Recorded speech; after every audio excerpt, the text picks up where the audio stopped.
study is phase diagram of the copper silver system. So this copper silver system, according to condensed phase rule, is applied. So this condensed phase rule is F is equal to C minus P plus 1. There is a two variables. First is temperature and second is temperature and second is composition. Their pressure is a constant because pressure is negligible, or gas phase is there is no gas phase. So this is a P is equal to constant. So P is equal to pressure is a constant. तो हम यहाँ पर दो variables लेते हैं, temperature and composition के बीच में हम यहाँ पर ग्राफ प्लॉट करते हैं और देखते हैं कि कॉपर सिल्वर फेज डायग्राम में किस तरह से रिड्यूस फेज रूल और कंडेंस फेज रूल को अप्लाई कर सकते हैं। यहाँ पर हम जब ये देखते हैं तो दो हमारे पास मेटल्स हैं, एक कॉपर और सिल्वर। सो अल्फा फेज यहाँ पे लिखा हुआ है। So this is alpha phase. So this is a pure Cu means copper area. Copper area is a ABC area. So this is alpha phase. And the second is this is B phase. This is silver area. So this silver area only silver, solid silver is present. This solid silver is area is HGF. So इसीलिए यहाँ पर एक इस area में और दूसरा alpha और beta दोनों ही एरिया में दो सॉलिड सब्सटेंस प्रेजेंट होंगे। एक हमारे पास है सिल्वर और दूसरा है कॉपर।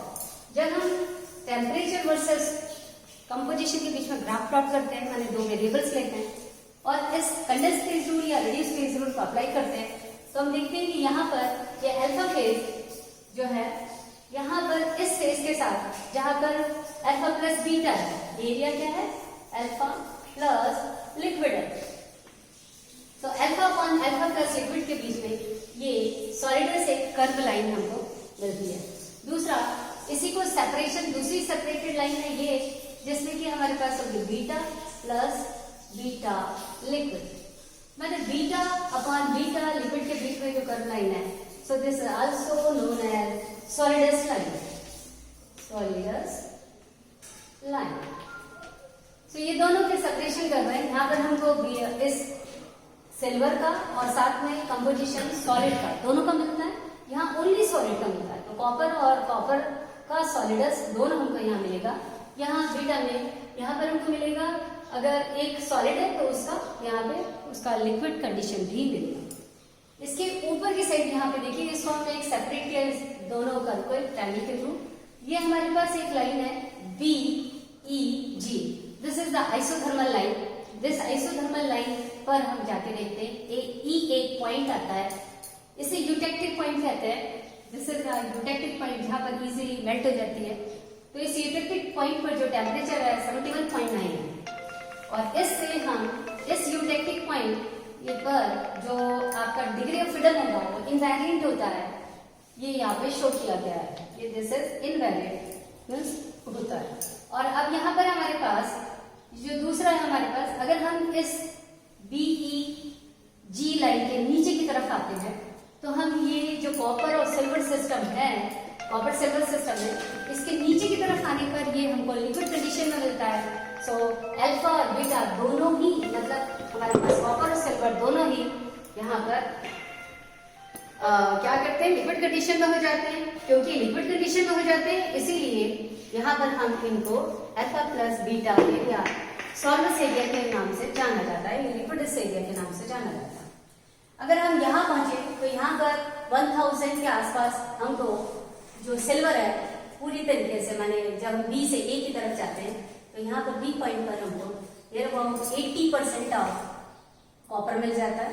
और जब हम इधर आते हैं तो यहाँ पर हमको हमें सिल्वर का पॉइंट मिलता है G पॉइंट पर, परसेंटेज एरिया वो 99.2 के अप्रॉक्स होता है। कितना होता है 92% आप मान सकते हैं।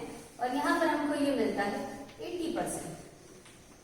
अब हमारे पास ये कितने टेम्परेचर पर मिलता है कॉपर और सिल्वर का वेट, तो वो हमको मिलता है 779 डिग्री सेंटीग्रेड। इतने टेम्परेचर पर अवेलेबल होता है। और इसके नीचे अगर आते हैं तो ये लिक्विड कंडीशन में कन्वर्ट होने लगता है।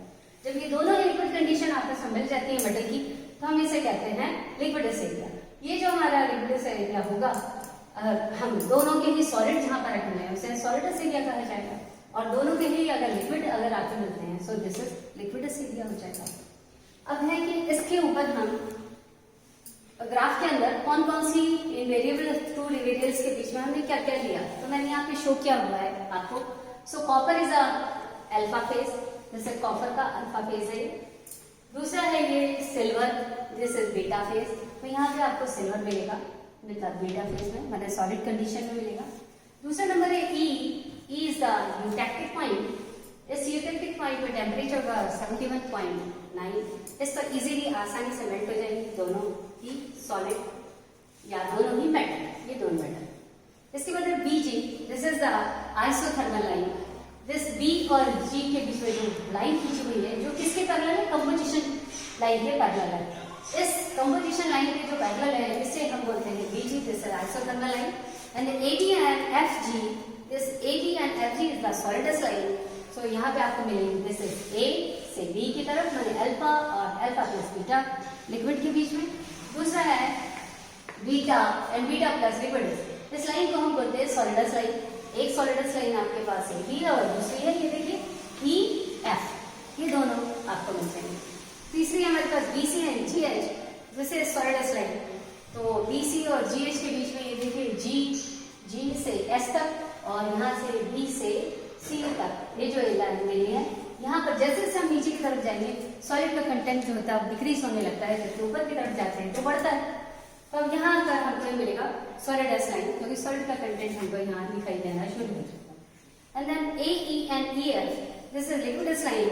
ए ई मतलब हम ए से ई की तरफ जाएं, ए से ई की तरफ, या फिर ई जी, ये दोनों ही लाइनें हैं, इसे लिक्विडस लाइन के नाम से कहा है।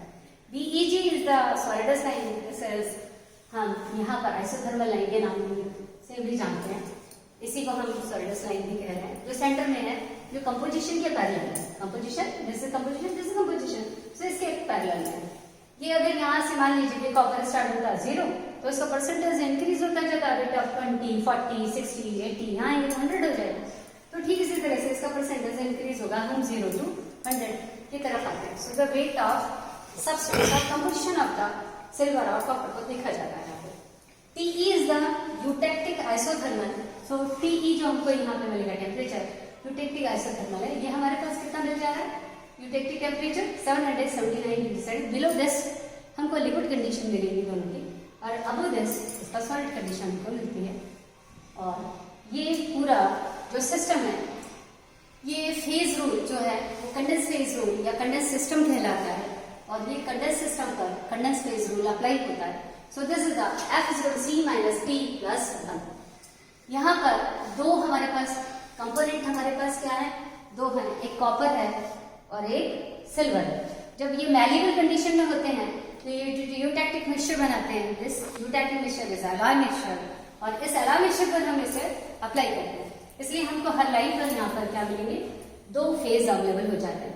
यहाँ पर देखिए, अगर इस लाइन पर भी देखा जाए तो एक alpha plus L, alpha upon alpha plus L के बीच में ये फेज है, मैंने दो फेज यहाँ पर लिखा।